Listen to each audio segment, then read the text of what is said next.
सर्वसामान्यांचा पैसा कसा खर्च करायचा हे चांगलं आम्हाला ज्ञान आहे. आम्ही आजच हे करत नाही. त्यांनी कार्यकर्त्यांना काय सांगावं हा त्यांचा अधिकार आहे ना. तुम्हाला त्याच्यात काय वाईट वाटतंय? तुमच्या पोटात का दुखतंय? मला त्यामध्ये काही बोलायचं नाही. No comments. कशा करता खपल्या उकरून काढायचं काम करता? विचाराला पटकन.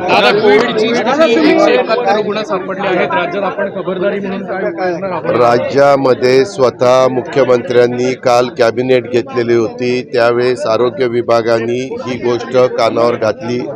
रोजचे रोज आम्ही रिपोर्टिंग घेतोय आणि कोविड वाढू नये म्हणून जी काही खबरदारी घ्यायला पाहिजे तशा प्रकारच्या सूचना सगळ्या सिव्हिल सर्जनला, ज्याला आपण CS म्हणतो, त्यांना आणि आरोग्य विभागाला सगळ्यांना दिलेले आहे. वास्तविक त्याच्यामध्ये नागरिकांनी पण प्रतिसाद दिला पाहिजे. कारण मला आठवतंय पाठीमागच्या काळामध्ये ज्यावेळेस असं कोविडसारखा आजार आलेला होता त्यावेळेस सगळ्यांनी आपलं प्रत्येकाचं काम आहे, कर्तव्य ह्या भावनेतनं सगळ्यांनी त्याच्यामध्ये सहकार्य केलेलं होतं. मग आपण सगळ्यांनी मिळून त्याच्यावर मात केलेली होती. आताचे जो कोविड येतोय त्याच्यात ती तीव्रता ही पूर्वी इतकी नाही आहे आणि त्याच्यामुळं घरीच आराम करता येतो, डॉक्टरांचा सल्ला घेता येतो. तरी पण मास्क वापरा वगैरे असं सांगितलं जातं. अर्थात आम्ही पण लोकांच्यात असतो, आम्ही पण अजून काही मास्क वापरायला सुरुवात केलेली नाही आहे. त्या उद्याच्याला आम्हालाही म्हणजे आम्ही पण वापरलं पाहिजे, ही गोष्ट तेवढीच सत्य आहे. पण राज्याचे प्रमुख या नात्याने एकनाथराव शिंदे आणि आम्ही सगळेजण त्या बाबतीमध्ये काळजी घेतो. नाट्य संमेलनाचं उद्घाटन आहे, तुम्ही त्या कार्यक्रमाला जाऊन उपस्थिती लावणार आहात. उद्घाटन नाही, पडद्याचा काहीतरी कार्यक्रम आहे. नाही, माझी नावं कुठेही टाकतात, त्याला काय. तुमचं नाव दौंडमध्ये टाकलं नाही म्हणून आंदोलन मी तसल्या गोष्टी मला त्याच्याबद्दलची माहिती नाहीये. मी तुम्हाला नेहमी सांगतो, काहीतरी असे आता करोनाचा विचारला हा प्रश्न निश्चितपणे राज्याच्या जनतेच्या दृष्टीने महत्वाचा आहे. तुम्ही असले बारकी सारखे प्रश्न विचारले तर त्या प्रश्नाला उत्तर द्यायला मी बांधेल.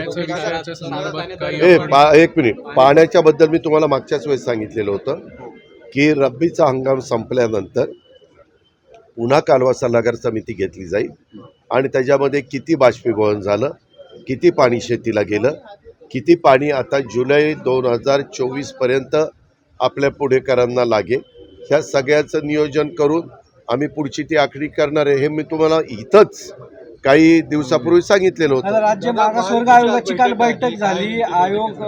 आयोगाला स्वायत्तता असते. त्यांनी त्यांची बैठक घेऊन ते त्यांचं काम करत असतात.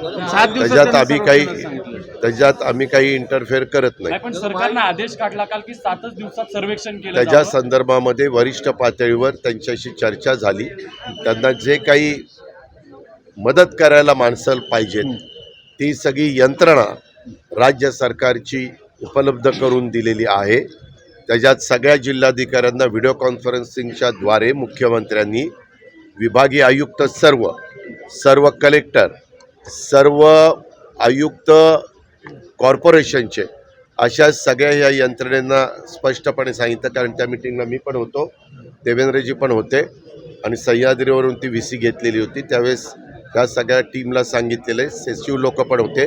त्याच्यात 2 सचिव लोकांना सामाजिक न्यायाचे सचिव आणि OBC इतर मागासवर्गीय विभाग जो आमचा आहे त्याचे सचिव, या दोघांनाही रोजचे रोज त्याच्याबद्दलची माहिती घेऊन त्याचा पाठपुरावा करायच्या सूचना मुख्यमंत्र्यांनी दिल्या.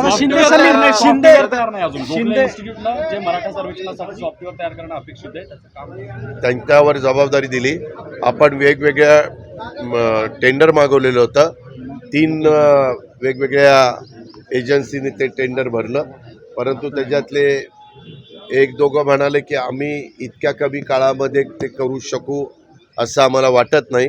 गोखले या इन्स्टिट्यूटने सांगितलं आम्ही करू, म्हणून गोखले इन्स्टिट्यूटला काम दिलं. शिंदे समितीचे जे पदाधिकारी आहेत त्यांना 4.5 लाख रुपये मानधन, बाहेरचे दौरे आणि असं विमान प्रवासाचा खर्च देण्याचं ठरवलंय. आपल्याला काय त्रास होतो? नाही, एवढा खर्च एक कशासाठी? मिनिट जो एक अरे बाबा, सर्वसामान्यांचा पैसा कसा खर्च करायचा हे जर चांगलं आम्हाला ज्ञान आहे. आम्ही आजच हे करत नाही. तुम्ही अलीकडे प्रश्न विचारताय त्याच्या संदर्भामध्ये एखादी तीव्रता लक्षामध्ये घेतल्यानंतर कुठल्या गोष्टीला प्राधान्य द्यायचं आणि त्याच्यातून राज्याचं हित सांभाळायचं, कायदा सुव्यवस्था सांभाळायची, ही बाब लोकशाही पद्धतीनं निवडून आलेलं सरकार घेऊ शकतं. मागासवर्ग आयोगावरती काही दबाव आहे का? सरकारचा काही दबाव मला आहे त्याच्या का? कशामध्ये मागासवर्ग आयोगांचे सदस्य असतील, अध्यक्ष असतील.